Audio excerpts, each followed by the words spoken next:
Yo, kamusta? Kwento ka lang. First time namin mag-asawa maging ninong at ninang.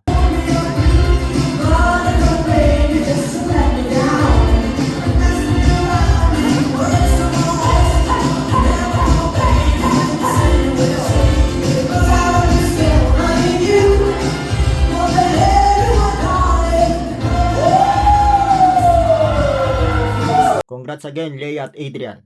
Pangalawang kasal na rin ito na napuntahan namin ngayong taon. At ang sarap lang talaga umattend sa kasal. Hindi dahil sa venue, hindi dahil sa reception, hindi dahil sa pagkain, kundi dahil sa isang parte, yung nasa altar. Yung sandaling nangangako ang dalawang tao na mamahalin at igagalang nila ang isa't isa habang buhay. Sa totoo lang, hindi ko kayang ikwento kung gaano kasagrado ang kasal. Kasi iba ang pakiramdam kapag ikaw na mismo ang naroon. Kapag narinig mo ang mga salitang sa hirap at ginhawa, sa dusa at ligaya, sa kalusugan at karamdaman, mamahalin at gagalang ka habang buhay. Hindi ko rin makakalimutan yung tinanong ng Paris Adrian kung tinatanggap ba niya si Leia at kung mamahalin ba niya at paglilingkuran niya ito habang buhay.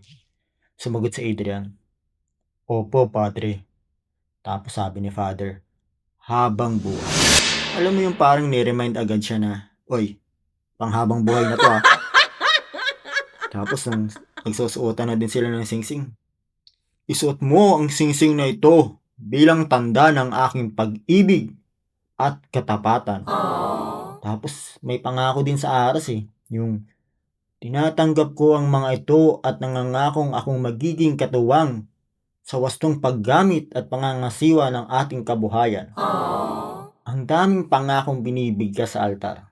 At siguro, kailangan din natin silang marinig, hindi lang sa araw ng kasal, kundi paminsan-minsan, bilang paalala kung anong pinangako natin sa harap ng altar.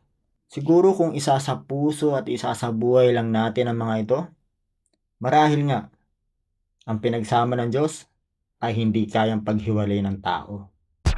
Makinig ka sa kwento ni Luna.